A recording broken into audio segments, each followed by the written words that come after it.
sampah ini. Ya. Nah, tentu masalah, ya, jadi masalah sampah ini kalau tidak kita tangani dengan baik, gitu ya.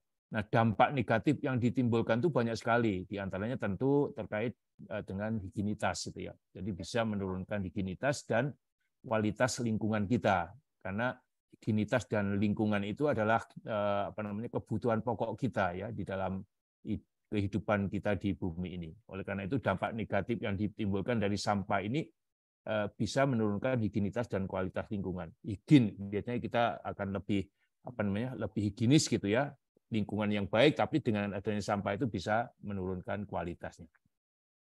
Nah, tentu sampah itu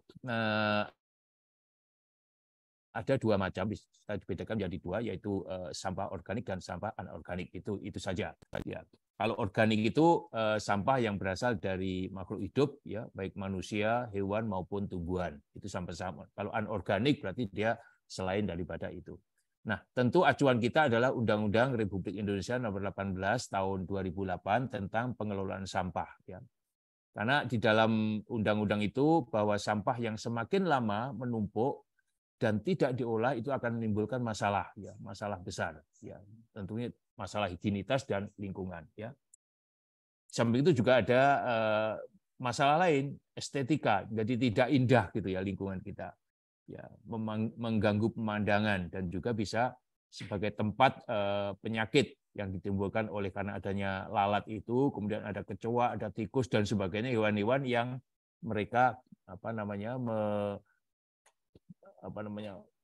bertempat tinggal di sampah itu, dan juga gangguan kesehatan, ya, virus, kemudian ada berbagai macam penyakit, diare, kemudian dari sampah itu juga akan berkembang biak telur cacing, kemudian ada bisa menimbulkan penyakit-penyakit yang lainnya, itu dan sebagainya. Jadi banyak sekali. Jadi sampah ini, oleh karena itulah maka pengelolaan sampah itu sangat penting, gitu ya. Dan juga dari amanat Undang-Undang Republik Indonesia Nomor 18 Tahun 2008. Oke, nah sekarang kita mencoba untuk bisa lebih memahami itu tentang pengelolaan sampah. Jadi organik dan anorganik. Nah, perlu kita samakan sebenarnya apa sih sampah itu ya? Definisi sampah itu bagaimana gitu ya? Ya, tentu dia adalah semua material yang dibuang dari kegiatan rumah tangga, ya.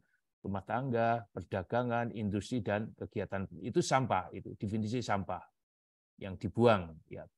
Atau bagian dari sesuatu yang tidak dipakai gitu, itu juga sampah gitu ya. Misalkan kita punya laptop yang sudah rusak kemudian dibuang, itu juga termasuk sampah gitu ya, bagian sesuatu yang tidak dipakai lagi, tidak disenangi, atau sesuatu yang harus dibuang yang pada umumnya berasal dari kegiatan yang dilakukan oleh manusia. Termasuk di sini adalah kegiatan industri gitu ya. Ya. Tapi bukan biologis ya, bukan biologis. Jadi itu sampah gitu. Itu lain lagi. Jadi kegiatan-kegiatan barang-barang hasil kegiatan yang dilakukan oleh manusia termasuk kegiatan industri, ya, ya, rumah sakit, pabrik, kemudian dan sebagainya. Pokoknya itu definisi sampah. Jadi secara garis besar adalah material yang dibuang dari kegiatan rumah tangga, perdagangan, industri, kegiatan pertanian dan sebagainya, dan juga sesuatu yang tidak dipakai lagi, yang tidak disenangi. Itu kita kalau itu termasuk daripada definisi sampah gitu ya. Itu. Nah, kemudian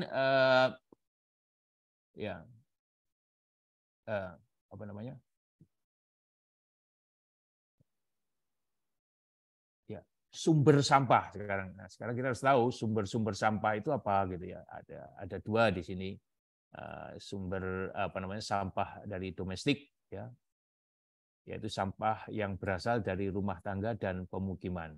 Itu sampah domestik. Ada sampah non domestik. Ini yang berasal dari perkantoran, dari industri, pariwisata, restoran, pertanian, rumah sakit dan sebagainya. Itu non domestik. Nah, berarti ada dua sumbernya, domestik dengan non domestik. Ya, tentu yang lebih urgent untuk kita itu adalah di dalam penanganan sampah yang domestik, yang berasal dari rumah tangga dan pemukiman secara umumnya. Kalau non domestik itu juga penting, tapi kan itu kan dari industri, dari perkantoran, dari restoran, dari pertanian, dari kafe, dari tempat-tempat pariwisata dan sebagainya. Itu adalah kalau kita lihat sumber daripada sampah. Ada dua, domestik dengan non-domestiknya. Itu yang perlu kita pahami bersama-sama. Ya. Ya, jenis sampah ini. Jenis sampah itu ada sampah anorganik yang kita lihat, kalau kita lihat dari gambar ini adalah sampah anorganik gitu ya. Jadi kan banyak sekali. Ini kan masalah bagi kita. Kalau kita biarkan seperti ini kan sangat mengganggu lingkungan, higienitasnya juga menjadi terganggu. Nah, kemudian dari estetika itu juga menjadi tidak bagus gitu ya gitu. Kemudian kalau misalkan dia ada gedung-gedung yang bagus pencakar langit tapi di sebelahnya ada sampah gitu kan juga mengganggu daripada estetikanya itu. Ini jenis sampahnya. Ya. Ya.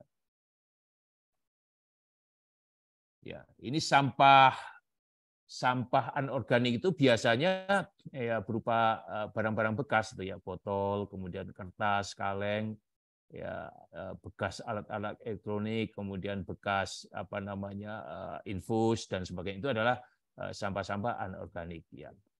Ya. Karena ini sampah anorganik ini adalah sampah yang perlu perhatian khusus karena dia tidak bisa terurai. Sampah plastik misalkan, dia bisa bertahan sampai ratusan tahun gitu ya. Sehingga kalau dia bertahan sampai tidak bisa terurai, itu akan mengganggu lingkungan kita dan dampaknya akan sangat luar biasa bagi lingkungan kita. Ya, itu. Nah, oleh karena itu untuk mengatasi masalah sampah anorganik itu dapat dilakukan dengan cara yang 3R yang kita sebut dengan 3R itu, ya, dengan cara 3R, ya, 3R. Nggak bisa ya. Ya, apa itu 3R itu? Ya, reduce, reuse, dan recycle gitu ya. Reduce, reuse, dan recycle. 3R ya, 3R ini yang ini harus kita pahami bersama-sama gitu ya terkait dengan penanganan sampah. Dengan ini 3R ini, reduce, reuse, dan recycle ya. Ya. Reduce itu adalah kegiatan mengurangi sampah gitu ya, mengurangi sampah. Misalnya kita untuk mengurangi sampah itu yang membawa tas atau kantong pada saat belanja. Nah, disarankan untuk membeli produk ini isi ulang dan tidak membeli barang yang sekali pakai. Itu adalah mengurangi sampah. Nah, ini sudah diterapkan misalkan di Surabaya itu di Indomaret dan sebagainya itu sudah tidak ada tas kresek yang bawa tas. Kalau di Malang mungkin masih ada, tapi ada tempat-tempat tertentu yang dia berusaha untuk reduce itu ya, mengurangi sampah dengan membawa tas itu berarti kan sudah mengurangi. Kalau satu orang, satu keluarga sudah bisa mengurangi satu sampah, berarti kalau makin banyak juga akan. Ini harus tetap kita upayakan reduce ini ya. Jadi seperti gitu. Atau memberi produk-produk yang isi ulang ya, tidak sekali pakai gitu ya. Kan sekarang banyak isi ulang itu ya. Itu pertama. Kemudian reuse itu adalah kegiatan menggunakan kembali, ya. Jadi digunakan kembali. Misalkan kita menggunakan kertas bekas untuk catatan memo kita, misalkan untuk coret-coret kita, ya misalkan kita bekas daripada ya kertas-kertas atau mungkin laporan-laporan yang sudah tidak bisa kita pakai, bisa kita gunakan lagi ya, untuk yang misalkan kalau hanya satu balik itu baliknya kan bisa kita pakai untuk yang lainnya ya, misalkan untuk coret-coretan, untuk memo dan sebagainya, atau memilah produk berupa botol yang dapat digunakan kembali, itu reuse. Pokoknya dia semacam gitu. Ini juga mengurangi sampah yang seharusnya kita pakai barang gitu, tapi ini bisa kita membeli barang tapi kita bisa gunakan yang bekasnya itu ya. Kemudian recycle itu mendaur ulang ya, mendaur ulang. Misalnya kita memanfaatkan bekas untuk pot kembang. Banyak sekali lah gitu ya pemanfaatan daripada sampah ini untuk teknik recycle itu. Ya, misalkan untuk kardus, karton, kemudian kita kumpulkan lagi dijual ke bank sampah atau pengepul ya. Ini kan banyak recycle. Kalau kita lihat di TPA tempat sampah itu, tempat penampungan akhir sampah atau di lahan tempat penampungan sampah itu banyak pemulung-pemulung yang mengumpulkan kardus, ya, kertas untuk dijual lagi. Itu recycle. Ini sangat membantu kita.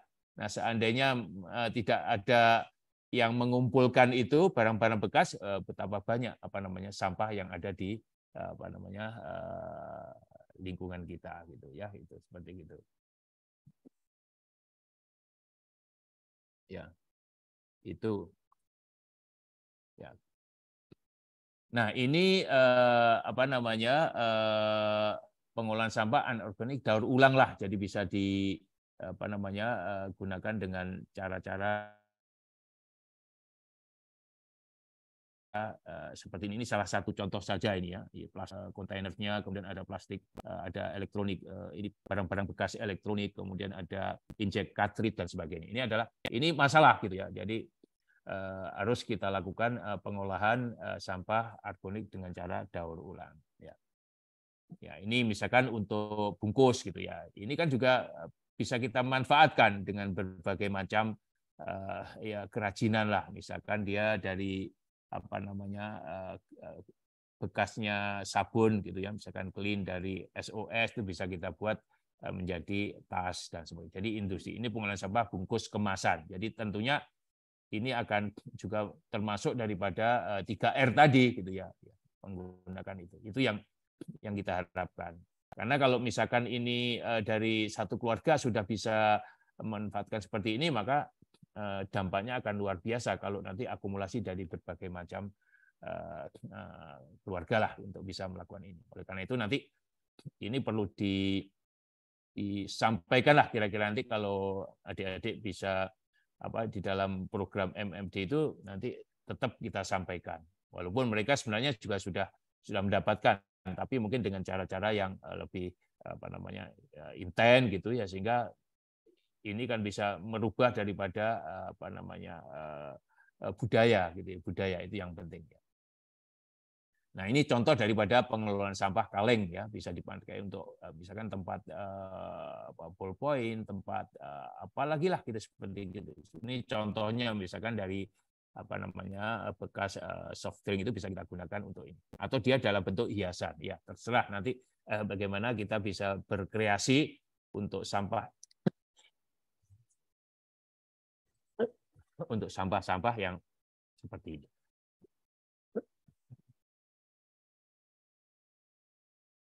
Nah, ada juga bank sampah ya, bank sampah itu nanti bisa juga suatu institusi ataupun tempat pemilahan ya, pengumpulan sampah yang dibentuk untuk mengelola dan memaksimalkan nilai sampah dengan prinsip 3R tadi itu ya. Tentu ini pendekatannya adalah berbasis masyarakat. Jadi ada kita bisa membuat semacam bank sampah lah gitu ya, seperti itu. Kalau nanti memungkinkan. Tapi paling tidak ini alternatif yang lain. Paling tidak nanti kita memberikan pembelajaran ataupun saling memberikan ilmu kita ya untuk berdiskusi terkait dengan penanganan sampah ini ya, gitu. Nah, tujuannya tentu bank sampah itu adalah untuk membantu menangani pengelolaan sampah di masyarakat kita lah gitu ya. Ya. Tentu yang lainnya adalah untuk menyadarkan masyarakat akan lingkungan yang sehat, yang bersih, yang rapi, yang higienis gitu ya. Jadi seperti itu. Itu tujuannya. Ya, kalau ada bank sampah itu kan bisa terminate dengan baik itu sehingga bisa menyadarkan masyarakat lah akan lingkungan yang sehat, yang higienis, yang rapi, yang bersih, yang elok gitu ya, estetikanya bagus gitu. Itu adalah salah satu tujuan. Ini salah satu contoh aja, misalkan kalau kita proses menabung di bank sampah itu, misalkan dia dari pemilahan sampah ya, tentu skala rumah tangga sajalah gitu ya.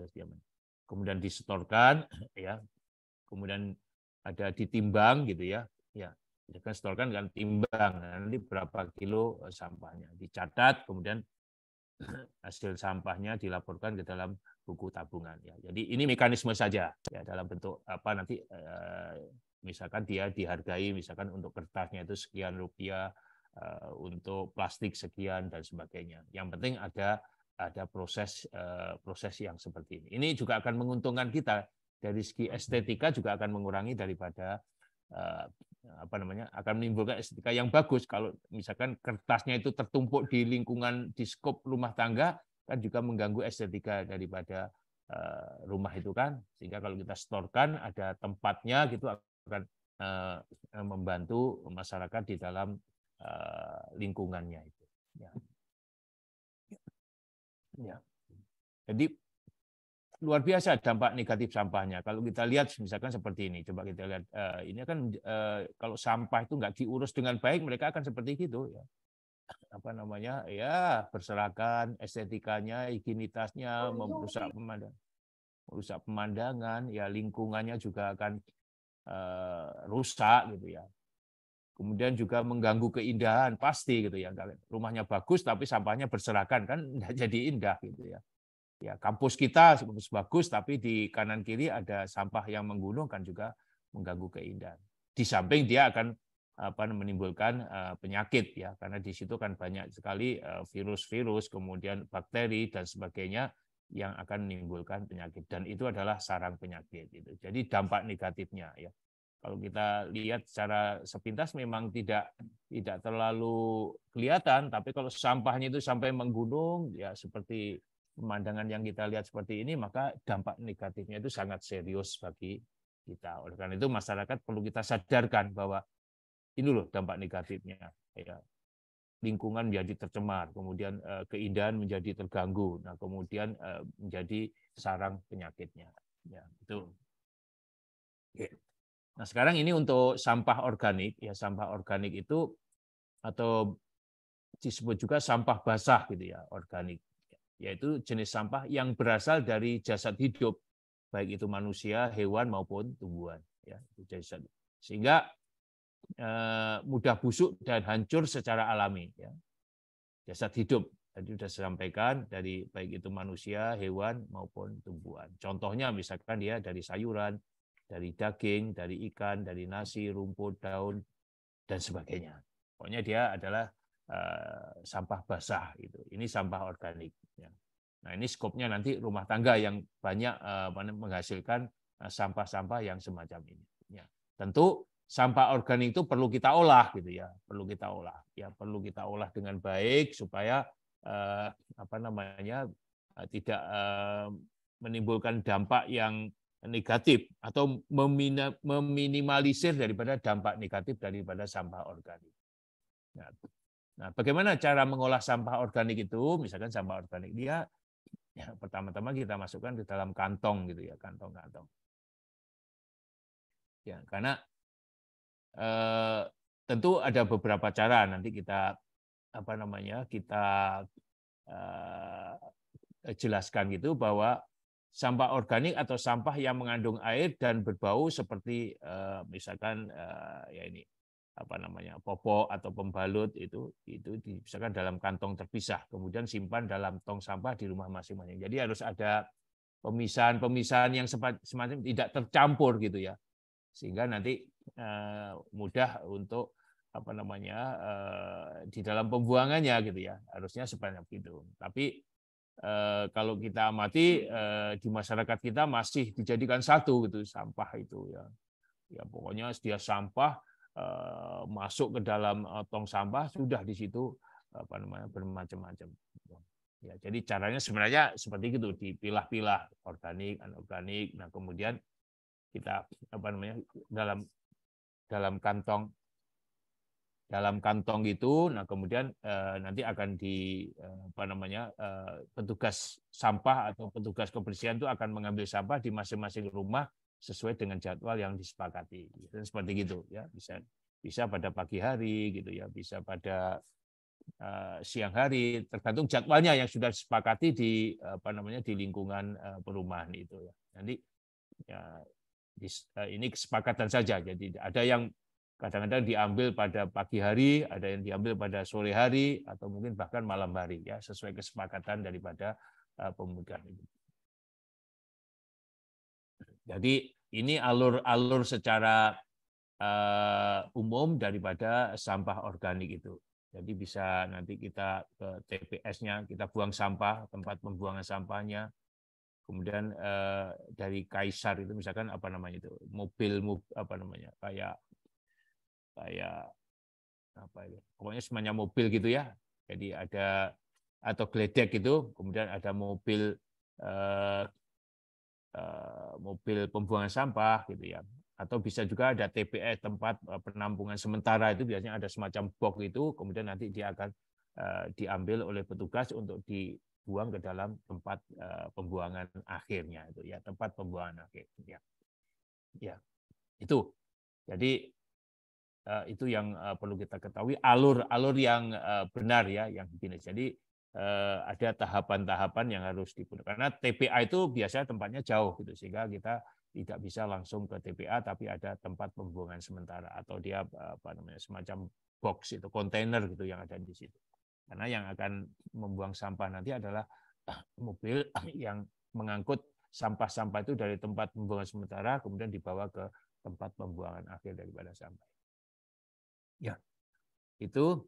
Nah, kemudian tentu kita perlu memberikan informasi gitu ya terkait dengan manfaat sampah organik itu untuk apa saja gitu ya, banyak sekali ya.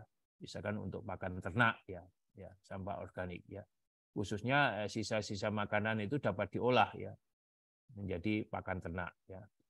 Ya, caranya sampah yang telah dipilah kemudian masuk ke dalam pabrik biasanya untuk itu dan dijadikan pakan ternak. Ya, dari sampah organik itu bisa dihasilkan misalkan pelet untuk pakan ikan.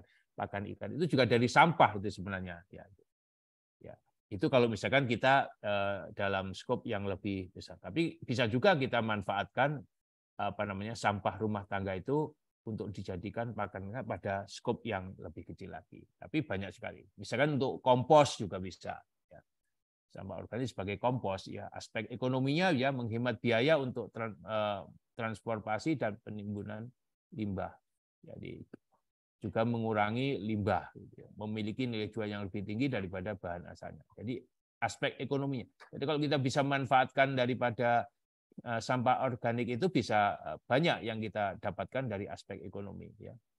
Dari lingkungan juga ada, ya, tentu ada mengurangi polusi udara karena biasanya untuk menghilangkan sampah itu kita bakar, gitu ya. Nah, maka kalau kita jadikan kompos maka mereka akan bisa mengurangi polusi udara karena pembakaran limbah ya, karena kalau dibakar itu kan melepaskan gas metana dari sampah organik akibat dari bakteri yang membusuk, juga mengurangi kebutuhan lahan untuk penimbunan ya, bisa juga seperti itu untuk organik, karena kalau apa namanya tempat pembuangan akhir itu apa namanya perlu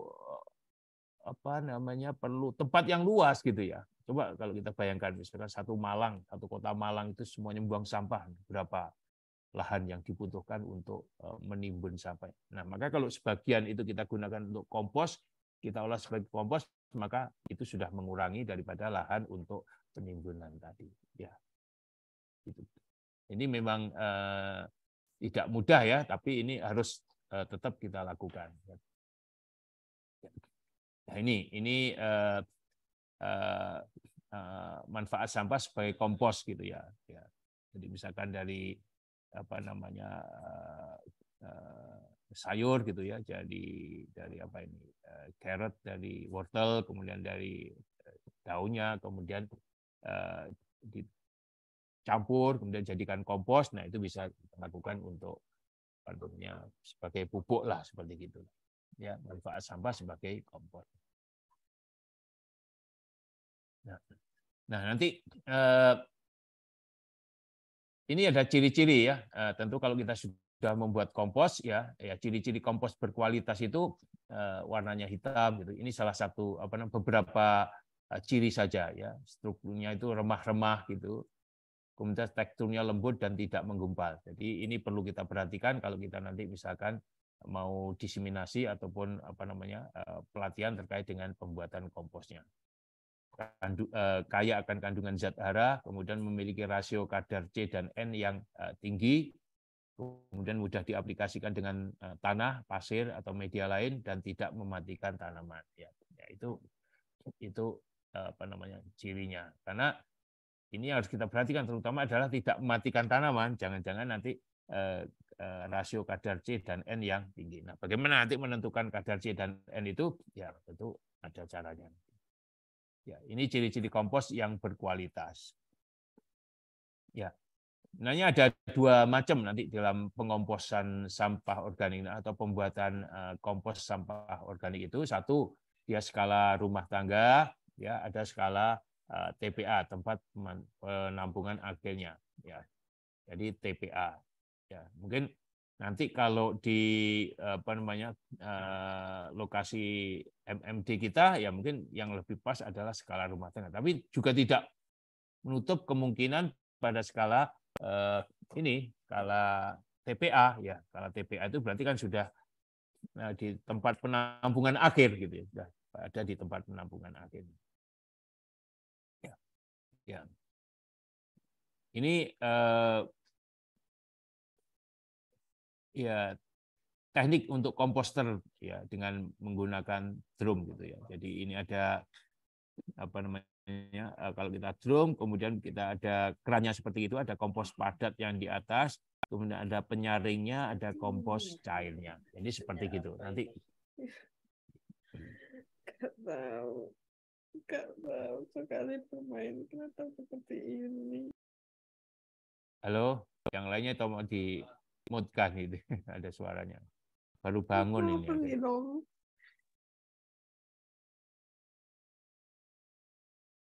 Ya, ya itu yang sampah organik. Nah sekarang pengolahan sampah organik menjadi ekoenzim ini juga penting ya, karena ekoenzim itu adalah cairan kompleks yang mengandung enzim, protein, ya, asam-asam organik dan garam-garam mineral yang dihasilkan melalui fermentasi anaerob sampah buah-buahan atau sayuran dengan penambahan gula dan air gitu ya. Jadi ini ekoenzim. Ya. Ini kalau tadi kan bisa digunakan untuk kompos. Kalau ekoenzim itu gini. Nah, tekniknya sebenarnya sangat sederhana ya. Untuk teknik pembuatan ekoenzim itu sangat sederhana, sebenarnya tidak memerlukan wadah dan lahan yang khusus ya. Karena cairan enzim ini dibuat dengan mencampurkan daripada sampah organik tadi dengan air dan gula ya. Dengan perbandingan misalkan 3:10:1 ya dalam tempat tertentu, nah, kemudian ditempatkan di tempat yang teduh atau pekarangan rumah selama 3 bulan. Sudah, ini sebenarnya kan prosesnya sangat sederhana sekali membuat ekoenzim. Ya, itu bisa kita lakukan. Nah, manfaatnya banyak sekali ekoenzim ini sebagai cairan pembersih perabotan rumah tangga, bisa untuk deterjen, bisa untuk pembersih tubuhnya, sabun ya, bisa untuk penjernihan air dan penghilang bau, bisa sebagai pengawet makanan, bisa insektisida, pestisida, pupuk organik, dan juga sebagai biokatalis ya. Ini dari referensi yang kita dapatkan. Jadi banyak. Ya paling tidak nanti skopnya itu sebagai cairan pembersih rumah tangga kita. Kalau kita buat ekoenzim dalam skala rumah tangga gitu ya, skala rumah tangga itu. Ya. Ya. Oke, itu ya. Itu dari ya. Ini caranya saja gampang ya. Jadi ada gula gitu ya. Kemudian ada sayur dan ini misalkan ya bekas-bekas gitu ya. Nanti ditimbang, kemudian ada bagian air, sudah gitu aja. Jadi ada gula, kemudian ada sampah organiknya, kemudian ada airnya, kemudian dicampur dengan perbandingan tertentu tadi sudah kita dapatkan, kemudian disimpan dalam 3 bulan gitu ya. Nah, mungkin nanti kalau kita bisa membuat juga di situ ya, mendemonstrasikan terkait dengan pembuatan ekoenzim. Jadi air yang bisa digunakan apa saja? Ya air isi ulang boleh, air galon boleh, air dari PDAM boleh, air hujan boleh, air dari buangan AC, air sumur boleh juga semuanya ya. Ya, seperti gitu. Kalau air pump itu biasanya yang bagus nanti adalah air yang didiamkan selama minimal 20 jam ya. 24 jam karena air pump biasanya masih tercampur dengan kaporit ya, untuk mengendapkan kaporit itu biasanya didiamkan minimal 20 jam, maka dia akan bisa terpisahkan antara air pump itu dengan kaporit. Kalau air hujan yang tidak ditampung langsung dari langit, jadi seperti itu. tidak melalui genteng dan pipa, dan sebaiknya diendapkan 24 jam. Karena kalau dia tampung dari tempat, misalkan dari genteng, dari atap yang lainnya, maka kotoran-kotoran juga akan terbawa. Atau kalau langsung nggak masalah gitu ya. Jadi seperti itu. Ini air yang bisa digunakan di dalam pembuatan. Nah, tentu sayur dan buah yang bisa dipakai itu ya ini. Semuanya bisa dipakai ya, sayuran buah ya. Untuk membuat kecuali hanya ini saja ya. Jadi boleh sayur apa saja, buah apa saja bisa digunakan untuk membuat ekoenzim kecuali yang sudah dimasak ya. Sayur sudah dimasak enggak perlu gitu ya. Dimasak, direbus, digoreng, ditumis itu tidak boleh. Jadi sisa-sisa sayur enggak bisa. Atau mungkin yang busuk, yang berulat, yang berjamur tidak bisa. Ya. Kemudian yang berminyak seperti kelapa dan ampasnya tidak bisa. Ya, kering, keras, kayu tidak bisa. Jadi semuanya boleh kecuali 1, 2, 3, 4 ini. Ya kita ini. Karena kalau ini nanti kita campurkan maka akan menyebabkan kualitas ekoenzim yang kita dapatkan akan menjadi tidak maksimal bisa kita gunakan. Ya bisa tapi kurang maksimal. Jadi sebaiknya hindari kategori sayur dan buah yang 4 ini. Yang lainnya boleh gitu ya, seperti gitu. Itu ini cara saja ya, cara pembuatan ekoenzim yang kita dapatkan. Misalkan ini sebenarnya ya langkahnya. Misalkan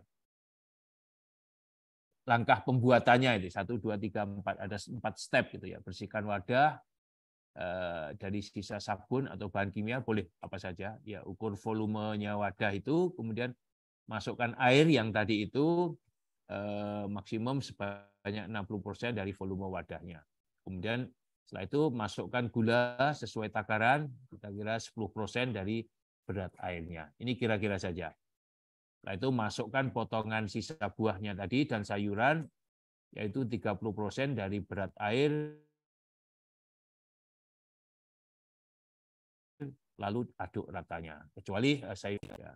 Kemudian tutup rapat sampai panen, beri label tanggal pembuatan dan tanggal panennya supaya nanti kita bisa mengetahui, bisa mengingat bahwa pembuatannya tanggal berapa sehingga panennya berapa. Tidak ada keharusan buka dan aduk. Tidak ada keharusan meremas itu. Pastikan wadah tertutup serapat mungkin. Begitu saja. Jadi kan mudah gitu ya untuk membuat ekoenzim. Karena manfaatnya banyak.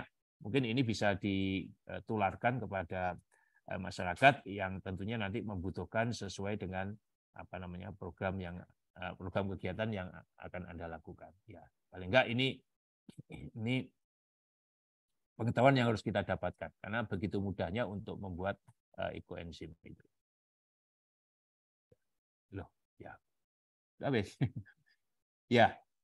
Itu langkah-langkah pembuatannya. Jadi sebenarnya lebih lebih fleksibel untuk membuat ekoenzim itu. Ya. Oke. Jadi itu mungkin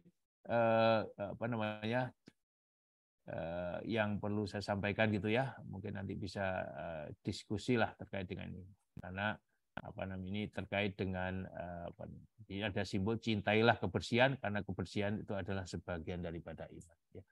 Mengelola sampah, limbah itu juga adalah dalam rangka mencintai kebersihan. Ya. Itu dari saya mungkin Pak Musleh atau Bu Vidi ada yang perlu ditambahkan? Ya. Ya.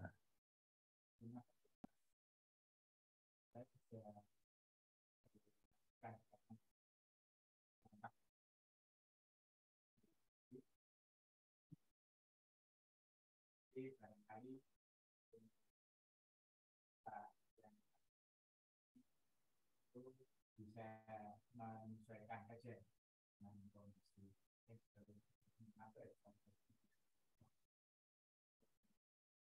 Halo. Bukakan.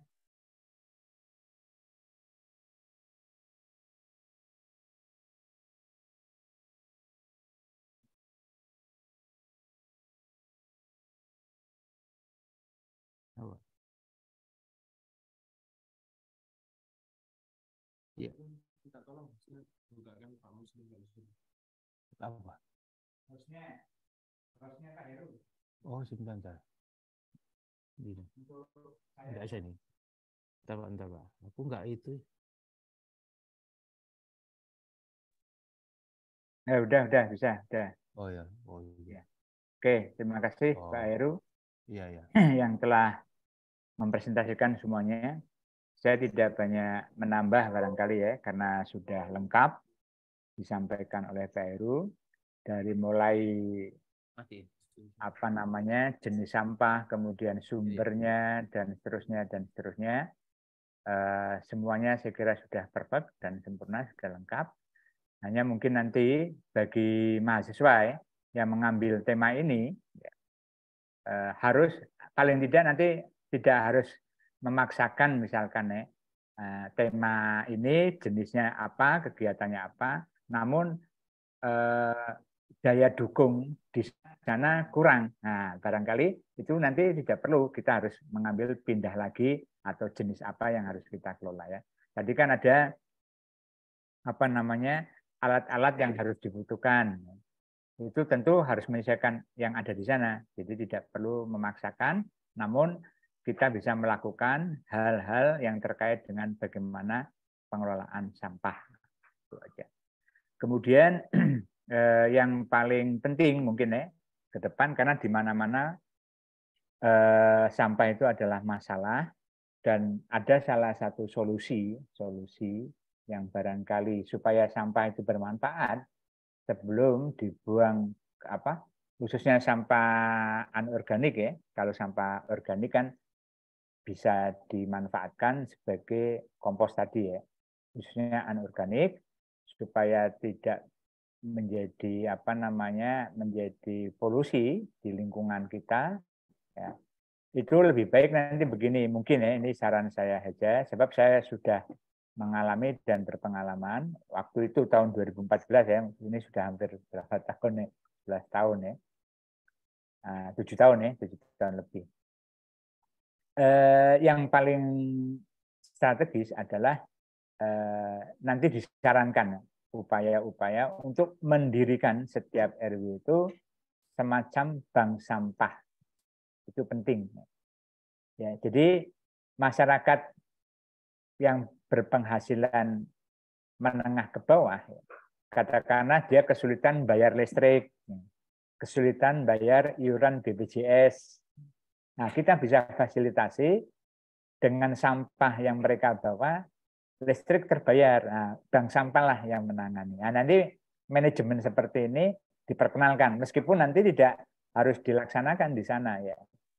Nah, sebab saya pernah mengelola di lembaga pemberdayaan masyarakat, ada beberapa RW di kelurahan saya itu mendirikan bank sampah, sehingga orang-orang yang mau bayar listrik nggak bisa bayarnya pakai sampah, dibayarkan ke bank sampah. Nah, dari situ dia mendapatkan uang, kemudian uangnya untuk bayar listrik. Bahkan kita fasilitasi, langsung kita bayarkan listriknya dengan bentuk sampah. Jadi uangnya langsung kita bayarkan. Nah, salah satunya itu ya. Mungkin nanti ada lagi misalkan BPJS, iuran bulan ini nggak ada uang cash. Nah, kebetulan ada jotol, ada apa yang kita kumpulkan, ke bank sampah mau bayar BPJS. Nah, jadi kita perkenalkan bank sampah dan kita sosialisasikan. Itu salah satu upaya kita dalam rangka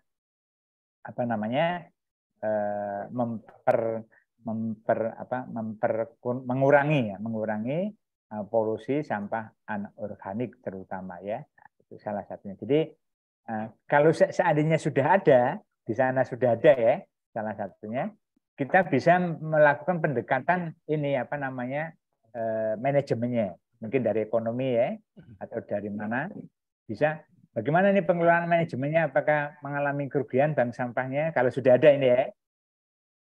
Oh, rugi mah gini ya. Kita coba upayakan, sumbangkan pemikiran kita bagaimana mengelola sampah agar masyarakat dengan sampah itu dia tertangani listriknya, tertangani kesehatannya, tertangani anak sekolahnya, anak yang sekolah membutuhkan biaya dan seterusnya.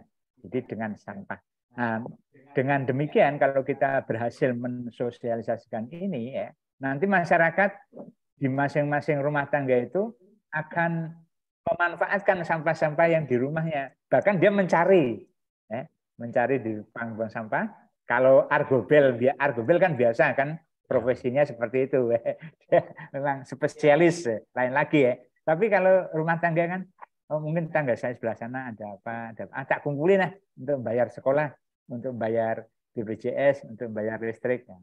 Ya, jadi sosialisasi penting, bab memanfaatkan sampah anorganik adalah satu upaya dalam rangka mengurangi polusi persampahan.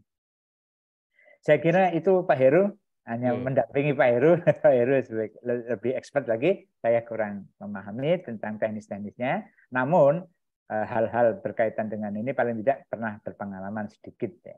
Terima kasih Pak Heru. Terima kasih Pak Musleh gitu ya. Silakan. Bu Fitri ada ini? Enggak ada ya? Ya kalau gitu mungkin kita buka diskusi aja ya. Silakan kalau dari adik-adik ada yang perlu didiskusikan. Ini ada Pak Musleh, mungkin ada Bu Fitri, ada Bu Indah, barangkali bisa membantu untuk bisa menjelaskan lebih detailnya terkait dengan pengelolaan sampah ini ya. Silakan bisa lewat chat gitu ya. Saya juga bisa baca kalau ada pertanyaan gitu. Silakan, ada? Bisa lewat chat juga bisa.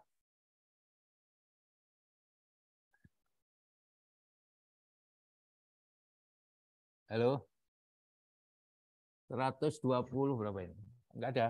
Nah, mungkin sudah paham ya. 332 Pak Muslim.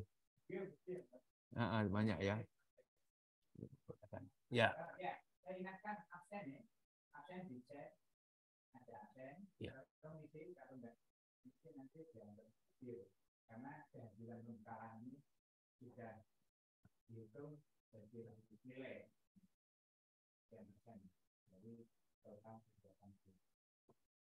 Nah, ini ada yang angkat tangan nih, raise hand ini. Silakan, siapa ini? Ada raise hand. Baik Pak, saya izin bertanya Pak. Ya. Sebelumnya perkenalkan, nama saya Cynthia Julia Putri dari FMIPA. Saya izin bertanya Pak, mengenai yang tadi terkait sampah ekoenzim yang dibuat jadi ekoenzim, apakah kita ke desanya itu harus membuat produk atau boleh penyuluhan saja Pak? Kan karena kalau dalam membuat ekoenzim itu memerlukan waktu yang cukup lama Pak. Terima kasih, mungkin itu saja Pak. Iya, boleh, bisa aja itu kan. Kita kan tidak harus membuat produk kan ya. Ya mungkin penyuluhan atau demonstrasi itu boleh saja. Tapi harapan kami yang penting yang Anda lakukan itu masyarakat memahami dan mengerti terkait dengan teknik pembuatan ekoenzim itu. Karena kalau membuat ekoenzim itu kan kalau membuat ekoenzim benar kan harus disimpan selama 3 bulan ya. Halo. Ya, 3 bulan. Kira-kira seperti itu. Kalau 3 bulan mungkin waktunya tidak akan mencukupi itu. Jadi boleh aja. Nanti di modulnya itu kan sudah ada itu, misalkan kegiatan-kegiatan apa ya. Jadi boleh gitu. Jadi sebenarnya kita itu kan banyak non fisik kan untuk kegiatan MMD ini kan ya. Jadi semacam penyuluhan, kemudian kalau bisa ya ada sedikit demo lah gitu, demo gitu. Yang bisa kita tunjukkan kepada masyarakat ya, teknik teorinya mungkin Anda jelaskan dulu. Nah, kemudian nanti bisa cara membuatnya. Karena kan mudah kan ekoenzim itu sebenarnya nggak terlalu sulit itu. Jadi boleh sebanyak itu. Ya. Boleh gitu ya. Baik Pak, terima kasih. Ya, terima kasih. Oke. Yang lainnya ada lagi nih. Siapa ini? Silakan. Baik Pak, terima kasih. Perkenalkan, nama saya Raffiuddin Haska dari Fakultas Pertanian Program Studi Ketahanan Angkatan 2021. Izin bertanya Pak, mungkin terkait kegiatan yang saya usulkan terhadap tema 20 ini tidak mengikuti tema secara keseluruhan Pak, kayak ada di di website MMD. Misal saya di sini temanya itu terkait melakukan kegiatan reboisasi untuk mengurangi limbah dan membantu mencegah pemanasan global. Nah, yang saya pertanyakan adalah apakah tema yang saya usulkan atau tema saya ini kan kegiatan itu di luar dari tema yang sudah ditentukan oleh dosen ya Pak. Nah, apakah masih bisa dilanjutkan untuk dilaksanakan atau tidak ya Pak? Terima kasih. Iya. Gimana Pak Ustaz? Kalau saya sebenarnya ini inti dari tema ini kan pengelolaan sampah dan limbah gitu ya. Kalau itu salah satu misalkan tema kegiatan yang Anda lakukan itu salah satu Anda bisa memberikan argumentasi bahwa itu adalah salah satu cara untuk mengurangi sampah dan limbah, saya pikir tidak masalah ya Pak Musli ya. Iya, menurut aku begitu gitu. Karena cara mengurangi pengelolaan sampah dan limbah itu kan banyak. Salah satunya kalau saya jelaskan di di modul mungkin tidak akan mencukupi gitu ya. Ya. Jadi saya pikir kalau menurut saya tidak masalah, tapi nanti tolong bisa dikomunikasikan dengan dosen pembimbing lapangannya kan gitu ya. Ya. Ya, gitu ya Pak Musli ya. Ya, betul Pak Heru. Jadi memang caranya banyak. Mungkin tadi yang disampaikan oleh Mas Rafiuddin itu adalah upaya. Coba jelaskan lagi Mas Rafiuddin kayak apa? Coba. Sejauh mana nanti dampaknya kepada pencegahan sampah atau pengelolaan sampah? Iya Pak, baik, terima kasih. Mungkin saya konfirmasi kembali. Jadi kegiatan saya itu sebenarnya itu adalah pasca dari kegiatan pengolahan sampah, itu baik organik maupun non-organik. Jadi ketika sampah itu sudah kita diolah secara baik. Nah, saya ini kegiatan ini adalah melakukan reboisasi untuk menciptakan mungkin kayak mencegah kayak pemanasan global dan untuk meningkatkan taraf perekonomian. Semisal kita menanam hal-hal yang emang berbau, misalkan untuk memenuhi kebutuhan sehari-hari masyarakat di sekitar sana Pak. Seperti itu mungkin rangkaian yang akan saya lakukan di desa. Oke. Ya, saya kira masih berhubungan dan sangat relevan karena yang kita sampaikan di sini oleh Pak Aru maupun oleh teman-teman ada di tema ini itu terkait dengan pengelolaan sampah. Nah, saudara sudah memberikan solusi setelah dikelola, kemudian dimanfaatkan. Kan paskanya kan, yang tadi yang dimaksud, dimanfaatkan. Salah satu upaya daripada pemanfaatan pasca pengelolaan sampah itu adalah pengurangan tadi solusi polusi global ya, pemanasan global dan seterusnya dan seterusnya. Saya kira masih relevan, tidak masalah ya. Nanti hanya dikomunikasikan dengan DPR, kemudian dipertimbangkan potensi yang ada di sana. Apakah memungkinkan bisa dilaksanakan, meskipun tidak maksimal ya. Kita tidak perlu hasil, tapi proses paling tidak masyarakat mengetahui dan masyarakat memahami. Sehingga ketika kita meninggalkan desa, mereka sudah bisa mengerjakan sendiri. Yang penting itu, yang penting misi kita tersampaikan. Tidak perlu selesai, tuntas tidak perlu. Saya kira itu. Terima kasih Mas Rafiuddin ya. Baik Pak, terima kasih atas jawabannya. Oke, terima kasih. Oke, silakan ada lagi. Bisa ditulis di chat situ kalau tidak bisa. Pak. Ada lagi itu Pak. Faiza. Baik, selamat pagi Pak. Izin bertanya. Di sini kan saya mengolah kompos tadi Pak, di mana sasarannya itu siswa SD. Faiza dari mana dulu? Oke, maaf. Oke. Kenalkan dulu. Sebelumnya perkenalkan, saya Faiza Fardila Maharani dari MMD 499 Fakultas Ekonomi dan Bisnis. Ya. Baik, izin bertanya Pak. Di sini saya mengolah kompos yang mana sasarannya itu di desanya siswa SD karena memang pendidikan di sana itu kurang gitu Pak. Dan untuk pembuatannya kompos sendiri itu kan membutuhkan waktu lama. Di PPT tadi kan langkahnya itu ada di komposter gitu Pak. Mungkin dari Bapak ada saran atau langkah-langkah yang mudah dalam pembuatan kompos yang bisa ditangkap dengan mudah bagi siswa SD tersebut Pak. Terima kasih. Wah, ini susah SD. SD ini memang untuk mahasiswa gitu ya. Iya. Ya mungkin kalau dari saya mungkin Anda bisa menyesuaikanlah nanti ya apa namanya. Kalau ini kan edukasi ya, edukasi. Yang penting nanti materinya bisa menyesuaikan. Tentu Anda bisa kemas demikian rupa sehingga anak SD itu mudah memahami dan mengerti gitu ya. Ya dengan bahasa-bahasa ya anak SD lah seperti gitu. Ya, saya rasa gimana ya, saya belum ada yang teknikus. Tapi Anda bisa kemas lah. Jadi kalau misalkan standarnya membuat kompos seperti itu, jadi nanti dengan anak SD ya tidak perlu kita bisa menjelaskan secara detail, tapi menurut saya itu juga perlu bahwa anak-anak SD itu juga memahami bagaimana mengurangi sampah itu dengan membuat kompos itu, ya seperti itu. Ya, jadi mungkin dengan bahasa sendiri lah. Nanti silakan Anda bisa mengemasnya dengan timnya untuk bisa itu tersampaikan gitu ya. Kalau teknik khusus saya belum dapatkan, Pak Muslim. Ya, gitu ya. Mungkin bahasanya saja lah gitu ya. Ya Mbak Faiza ya, gitu ya. Ya baik Pak, izin menyampaikan kalau rencana saya itu kemarin itu mengumpulkan sampah, terus prosesnya itu bukan pakai dekomposter tapi dicacah lalu didiamkan terus dicampur larutan itu aja Pak, terus ditutup gitu. Itu pakai yang itu. Ekoenzim untuk apa itu? Bukan, ini yang kompos, dicacah terus didiamkan gitu Pak. Oh, boleh aja. Kan banyak cara membuat kompos tekniknya itu. Jadi boleh aja.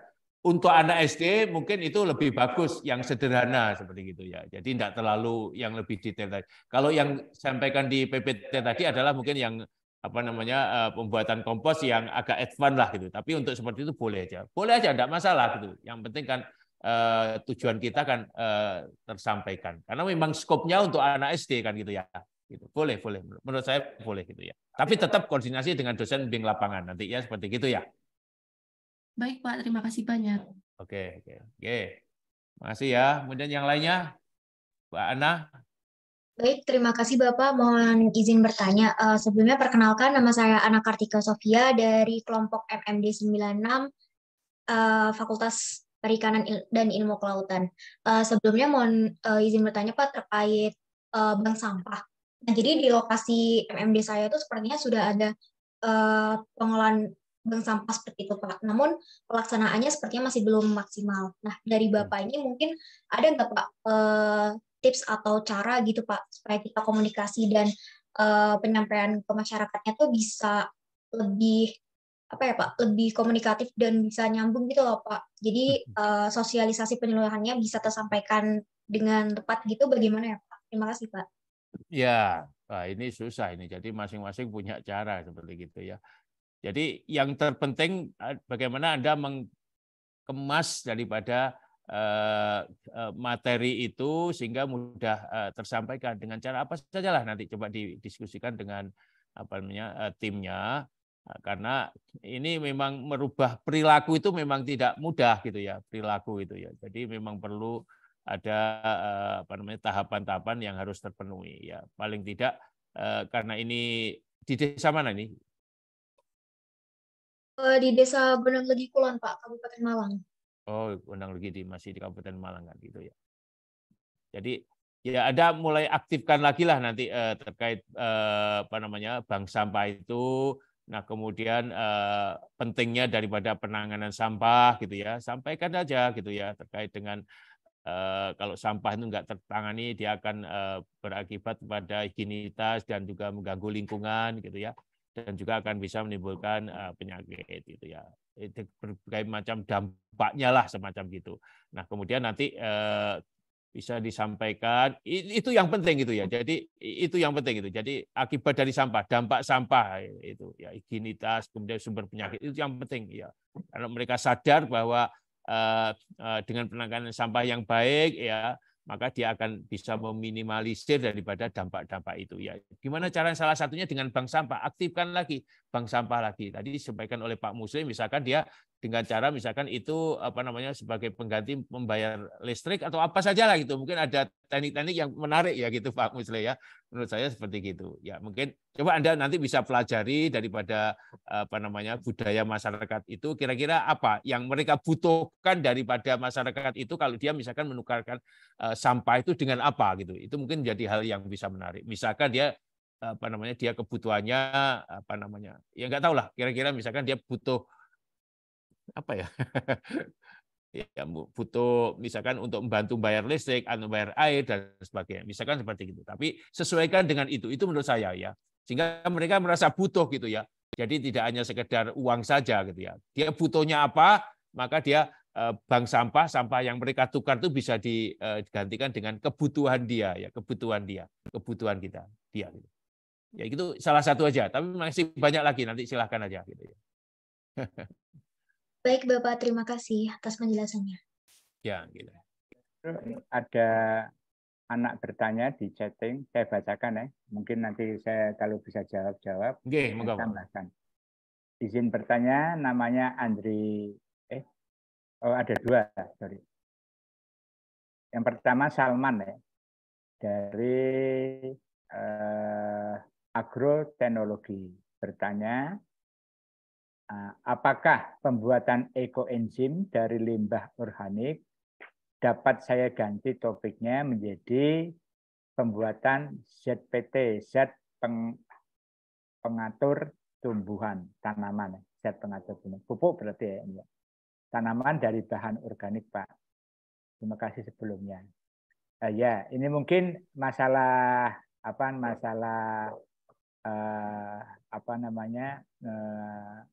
prioritas saja ya, masalah prioritas. Awalnya dia rencananya membuat ekoenzim, kemudian diganti menjadi itu. Saya kira tidak masalah, asal sesuai kebutuhan, sesuai relevansinya, kemudian bahan bakunya dengan alasan-alasan seperti itulah maka kita ganti. Tidak masalah. Semuanya fleksibel, kita sesuaikan dengan kondisi lapangan. Begitu Mas Rehan ya, Salman. Kemudian yang kedua, ada Mas Andri, Fakultas Sospol. Dia punya konsep, ingin melakukan program tentang recycling untuk warga desa. Selain itu, saya juga berencana mengadakan sosialisasi seminar masyarakat tentang pentingnya penanganan sampah dan hubungannya dengan kesejahteraan masyarakat desa, apakah bisa diterapkan. Ya, jadi macam-macam. Ada yang berbentuk sosialisasi, kemudian kita demonstrasikan, kemudian kita bangkitkan mereka kesadaran dalam persampahan. Ya, intinya gitu. Atau sampai praktek tadi ada pengen membuat apa tadi Pak Heru? Kompos ya. Kompos ya. Dan seterusnya. Boleh. Jadi macam-macam. Ya, silakan. Asal saudara bisa memberikan gambaran yang jelas terkait dengan persampahan ya. Mau seminar, mau apa ya, silakan bisa sosialisasi dengan mendemonstrasikan dan seterusnya, silakan. Oke, saya kira demikian Mas Andri ya, Mas Jaya. Ada lagi nih Pak Ahmad Nur Huda Pak. Iya, monggo. Izin bertanya, untuk pembuatan ekoenzim itu kan membutuhkan waktu 3 bulan. Betul Pak ya, Pak Heru? Iya. Bagaimana cara kita mengetahui bahwa masyarakat itu berhasil dalam pembuatannya? Begini, mungkin ya, saudara awal-awal ini memberikan pembekalan terhadap masyarakat atau promosi bahwa ekoenzim itu sangat bermanfaat. Saya sendiri ya, beberapa bulan ini keluarga saya memanfaatkan ekoenzim luar biasa untuk kebersihan lantai, untuk mandi bahkan membersihkan badan sendiri dan seterusnya. Itu pakai ekoenzim sangat bermanfaat. Begini, seandainya mereka nanti mempraktekkan atau ingin membuat ekoenzim ini, karena waktunya cukup lama, nggak mungkin kita melakukan pendampingan secara langsung di sana. Nah, kita berikan ruang supaya mereka tidak kesulitan dalam proses pembuatan dan seterusnya, dengan memberikan nanti saya usul mungkin ke panitia MMD ini untuk ada semacam krisis center semacam itu. Kalau krisis kan jelek ya. Ada semacam pusat tindak lanjut daripada program-program, sehingga nanti mereka bisa berkomunikasi. Seandainya ini kebetulan berkaitan dengan ekonomi, nah nanti saudara yang ini seandainya seperti itu ya. Jadi dalam KKKN ini saudara cukup menyampaikan apa yang bisa disampaikan karena waktunya terbatas, namun tidak menutup peluang apabila masyarakat ingin itu kita fasilitasi dengan cara pendampingan secara tidak langsung. Saya kira itu nanti Mas Ahmad Neruda ya. Kita juga nanti akan usul ke MMD setelah pasca MMD ini ada semacam pusat tindak lanjut, pusat feedback atau pusat yang menangani problem-problem yang belum tuntas atau menangani komunikasi supaya masalah-masalah itu bisa kita padai.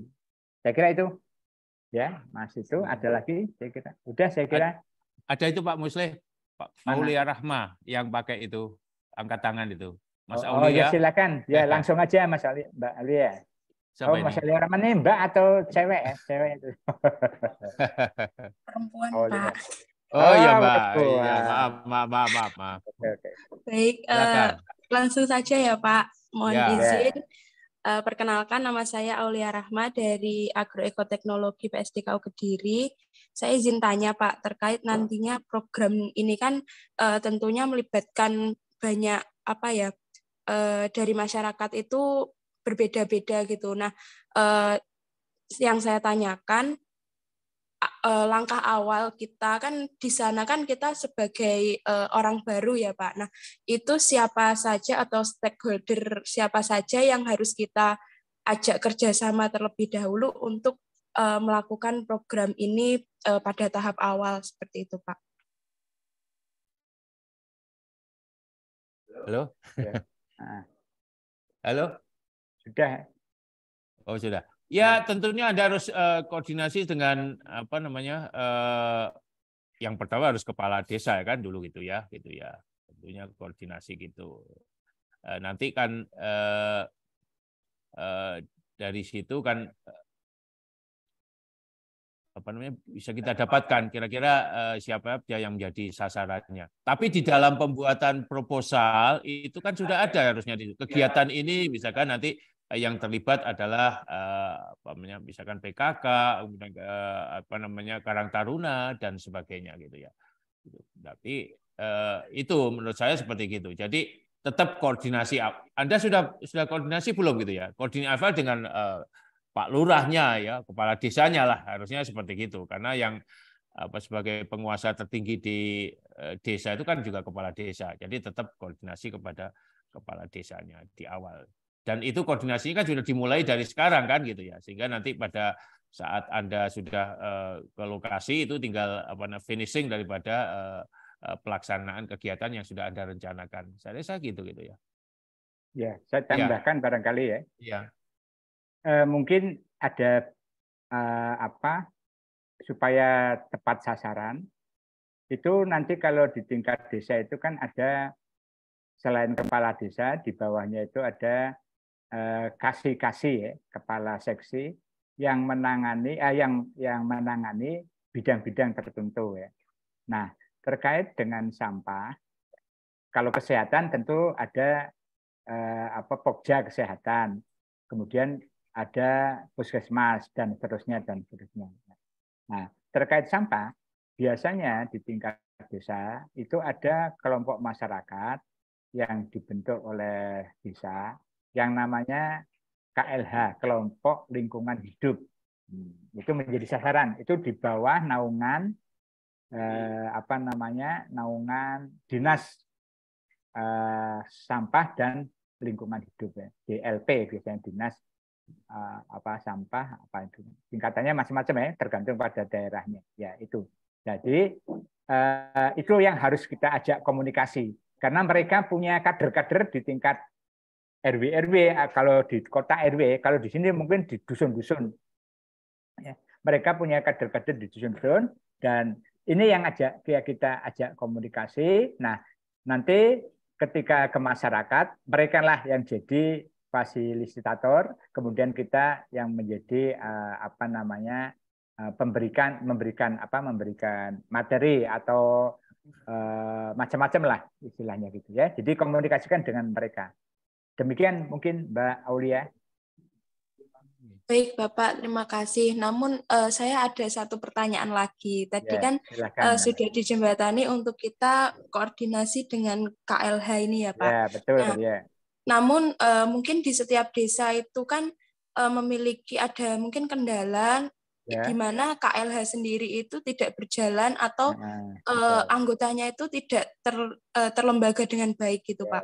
Nah, nantinya kalau ada seperti itu kita berarti kembali lagi untuk ke membentuk suatu forum di masyarakat, misalkan mengundang masyarakat kayak Karang Taruna atau pemuda desa atau seperti apa Pak nanti solusinya? Ya, betul begitu.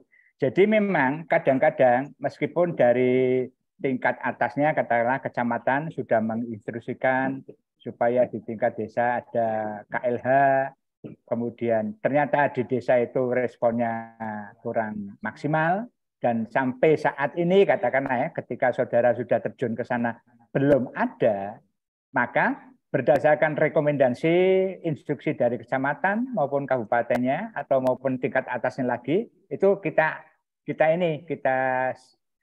pegang sebagai dasar agar di tingkat kelurahan atau desa tersebut bisa segera dibentuk kelompok masyarakat. Dalam hal ini adalah tentang lingkungan hidup. Nah, diawali dari situ tidak masalah. Meskipun belum sampai praktek, itu sudah hal yang positif mengajak mereka. Nah, siapa yang diajak? Yang diajak rapat ya antara lain Karang Taruna, ibu-ibu, bapak-bapak, pokoknya semua masyarakat. Mari kita membuat kelompok ini, nanti pekerjaannya apa saja dan bagaimana nanti teknis pekerjaannya. Kita berdasarkan surat instruksi kah, surat perintahkah dari atas.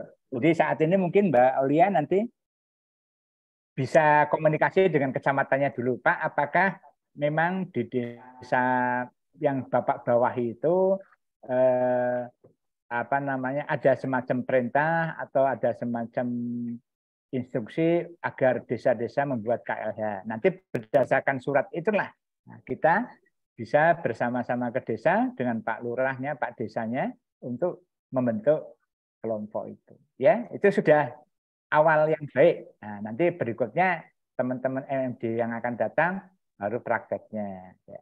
Saya kira itu. Kalau memang belum ada. Baik, Pak. Terima kasih atas penjelasannya sudah cukup jelas. Ya juga ya. Oke, saya kira.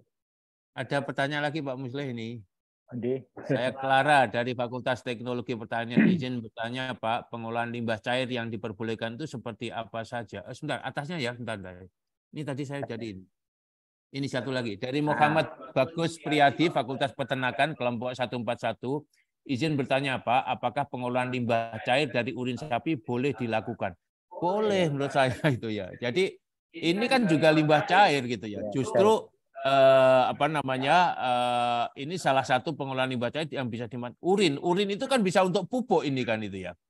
Ya, ini saya pernah melakukan dulu namanya penelitian itu lupa itu. Jadi pengolahan limbah air dari urin sapi di Bondowoso itu bisa dilakukan untuk menjadi pupuk saja itu. Apa dulu namanya Pak? Lupa dulu yang di pengabdian itu. Jadi boleh, saya pikir begitu. Tapi ini kan juga limbah cair. Yang saya sampaikan di modul itu ada limbah cair ya. Ya, limbah cair bermacam-macam. Ini limbah cair dari industri, limbah cair dari pertanian. Ini sangat bagus sekali. Tapi tetap koordinasi dengan dosen bimbing lapangan gitu ya. Jadi ini sangat boleh. Kalau memang di situ memang membutuhkan ya, yang dibutuhkan oleh masyarakat itu adalah tentu mereka banyak punya sapi ya, peternakan. 141 itu di mana Mas? Bagus. Halo. Itu Pak di Palaan, Kabupaten Malang. Oh, Kabupaten Malang. Memang dia banyak sapinya di situ. Iya, Pak. Oke, Ada. oke. Ada, oke, oke. Ya, boleh ya. Boleh, Pak Musli ya. Saya pikir bagus Boleh. juga, enggak apa-apa. Sangat Bagus. boleh. Sangat, ya, sesuai boleh. dengan ya. Kalau modul kan tidak bisa menjangkau semuanya itu kan gitu. Ya, Gitu ya. Oke, boleh ya, Mas ya. Bagus. Tapi tetap Terima kasih, koordinasi Pak. dengan dosen bimbing lapangannya. Ya, tetap gitu ya. Nanti koordinasi, Pak. Terima kasih, Oke. Pak. Oke, sama-sama. Yang berikutnya dari Clara dari Fakultas Teknologi Pertanian. Izin bertanya Pak, pengolahan limbah cair yang diperbolehkan itu seperti apa saja ya Pak? Dikarenakan di daerah MMD saya tidak terdapat limbah cair.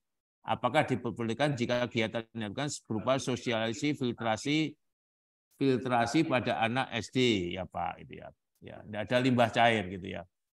Ya. Kalau nggak ada sebenarnya juga apa namanya ya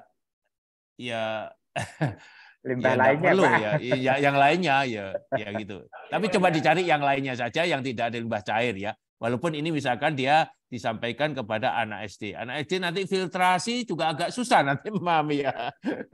Ya itu ya. Ya, itu ya Mbak Clara. Menurut saya coba dicari nanti masalah-masalah mungkin masih banyak gitu.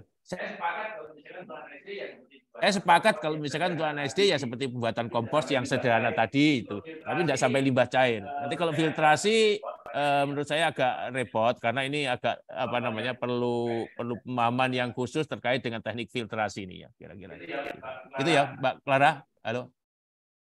Halo Clara. Iya Pak, sudah jelas Pak. Terima kasih. Ya, oke, terima kasih. Oke. Ada lagi? Mana ini ada? Kok hilang semua? Sudah cukup. 322, 321. 322 Pak pesertanya. Oh ada. Sudah kayaknya. Halo, ada sudah, lagi? Cukup ya? Cukup aja atau gimana? Cukup ya? Cukup ya. Nanti bisa komunikasikan lebih lanjut apabila ada hal yang kurang kurang memahami. Oke. Saya kira itu Pak Zero ya, kita tutup. Tidak harus sampai jam 10. Masa nunggu Oh iya. Oke, cukup ya. Tapi yang penting itu saya sampaikan tetap koordinasi silakan, dengan dosen bimbing lapangan gitu ya, itu terkait dengan ada perubahan sedikit. Saya pikir perubahan sedikit, saya pikir wajar lah. Tapi masih dalam skop daripada pengolahan sampah dan limbah. Nih. Putri Pak, ada hand. Putri. Silakan Putri. Oke. Baik, silakan. Terima kasih. Saya izin bertanya ya Pak. Jadi mengenai recycling itu kan saya berencana ingin mengolah limbah padat tahu ya Pak. Karena desa saya itu ada suatu pabrik tahu gitu Pak. Nah, saya setelah membaca jurnal itu limbah padat tahu dapat diolah menjadi makanan yaitu kerupuk ya Pak. Nah, saya ingin memastikan apakah limbah padat tahu itu aman untuk dikonsumsi dan apakah ada kriteria tertentu dalam memilih limbah padat tahu gitu Pak agar dapat diolah kembali. Terima kasih, Pak. Pak Muslim. Saya nggak ngerti limbah tahu apa saja kandungannya, saya kurang ini, Pak. Iya. Coba nanti Anda baca dulu ya referensi terkait dengan limbah tahu itu karena menurut saya ini penting ya karena jangan sampai nanti justru kita buat kerupuk tapi membuat ya mohon maaf mungkin semacam terdapat keracunan itu ya gitu ya. Ya. Saya juga kurang begitu detail ya terkait dengan limbah tahu itu, tapi sekali lagi coba dibaca sekali lagi referensi yang bisa mengarahkan kita untuk lebih aman dalam memanfaatkan limbah tahu. Tapi pada dasarnya boleh gitu aja menurut saya gitu ya. Ya, limbah tahu ya. Kalau limbah tahu mungkin tidak terlalu menurut kalau pemahaman saya gitu, tidak terlalu berbahaya gitu kalau limbah tahu saja. Ya. Itu ya Mbak Anu ya. Ya. Begini Mbak, mungkin saya tambahkan sedikit. Limbah tahu ini memang bermasalah. Saya pernah mengalami sendiri di lingkungan saya, kebetulan di Malang, kemudian di belakang rumah saya yang dipisahkan oleh sungai, itu pernah ada pabrik pengolahan tahu. Kemudian limbahnya itu dibuang ke sungai. Sungainya sungai irigasi, bukan sungai besar, sungai kecil, sungai irigasi. Saya yang ada di seberang kanannya itu merasakan baunya saja, belum pada bendanya. Baunya saja hampir setiap pagi itu saya merasa terganggu. Luar biasa baunya. Oleh karena itu, ini salah satunya, apalagi limbahnya ya, mungkin akan mengakibatkan pencemaran ya di air yang bersih. Sungai kan relatif harus diamankan ya. Jadi keinginan menangani limbah tahu adalah satu hal yang cukup penting, karena tadi saya bilang menghindari pencemaran lingkungan udara terutama ya. Baunya itu loh antara. Saya merasakan sendiri. Jadi sangat. Waktu itu saya laporkan ke kelurahan, akhirnya orangnya pindah di tempat lain. Karena dia tidak mempunyai lahan untuk pembuangan. Nah, kalau memang punya ide seperti itu dan pernah membaca referensi terkait dengan limbah tahu yang bisa dimanfaatkan untuk hal lain seperti tadi kerupuk dan lain sebagainya, selama secara ilmiah bisa dilakukan, silakan, tidak ada masalah ya. Secara ilmiah ya bisa dilakukan, silakan. Tentu saya Pak Heru kan terbatas ya, tidak harus menguasai semuanya karena itu. Makanya secara ilmiah silakan. Kemudian konsultasi lagi kepada yang ahli-ahli, apakah kandungannya seperti apa dan seterusnya, apa membahayakan. Saya kira tidak membahayakan. Hanya memang itu dibuang karena ya memang tidak bisa dimanfaatkan, dan ketika membuang baunya luar biasa ya. Tapi kalau kita bisa manfaatkan, insya Allah pengurangan polusi udara akan semakin baik di lingkungan tersebut. Konfirmasi Mbak Putri tadi ya, yang tadi siapa namanya? Putri. Iya Pak, saya Putri Rahmadani. Di sana ada pabrik tahu, sudah ngecek? Ada. Ya, bagus. Dari Kordes saya ada Pak, katanya Pak. Oke, bagus. Nanti koordinasi dengan KLH ya. Koordinasi, kemudian minta bantuannya, Pak, gimana kalau saya bantu seperti ini, memanfaatkan ini ya. Silakan koordinasi. Oke. Ya, baik Pak, terima kasih banyak atas jawaban Pak. Oke. Saya rasa cukup ya, ini sudah nggak ada lagi gitu ya. Mungkin itu yang bisa saya sampaikan, saya dengan Pak Muslih itu. Nanti kalau ada yang kurang jelas atau ada bisa koordinasi dengan tim kami gitu ya. Saya, Pak Muslih, ada Bu Vidi, ada Bu Indah, dan juga tetap koordinasi dengan dosen pembimbing lapangan gitu ya. Yang penting kegiatan-kegiatan yang dilakukan itu tidak menyimpang jauh daripada tema yang sudah kita sampaikan tadi ya. Begitu? Cukup ya. Cukup ya. Saya ngajar. Iya, sama-sama. Oke. Kalau nggak ada mungkin saya sampaikan terima kasih dan mohon maaf apabila ada kekurangannya. Saya akhiri. Assalamualaikum warahmatullahi wabarakatuh. Waalaikumsalam warahmatullahi wabarakatuh. Selamat bekerja. Waalaikumsalam warahmatullahi wabarakatuh. Waalaikumsalam warahmatullahi wabarakatuh. Khususnya DPR saya. Bunda, kalau ada di Bunda ketemu saya nanti. Banyak Pak. Ya. Terima kasih banyak Pak. Ya, izin saya ya. Saya harus ngajar ini. Ngajar ini. Oke, terima kasih.